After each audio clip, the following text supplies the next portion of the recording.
Magbabalik bilang kuya ng young and talented singer si Ding Dong Dantes sa The Voice Kids PH 2026. Looking forward si Dong na mapanood ang new batch of young contestants as they share their unique singing skills. They get to perform in front of millions of people. And makuha man o hindi, it will definitely build their character. Ang laking lesson din para sa kanila nung experience na ito that, syempre, that you have to continue working towards your dream.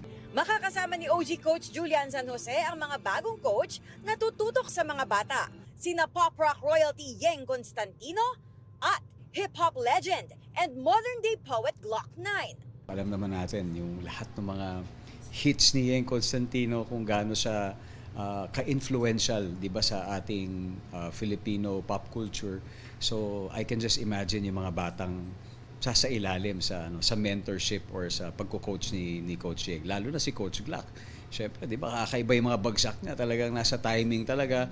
Papakita niya siguro kung paano niya ginagawa yung pagiging makata niya. Bukod sa bagong mentors, may aabangang makakasamang journey host sa The Voice Kids si Dong. Siya ang makakasalamuhan ng contenders as they reach their dreams as performers. Siya talaga yung para nag-absorb ng tension. Mas nakakalma niya yung mga bata, di ba, nakakausap niya.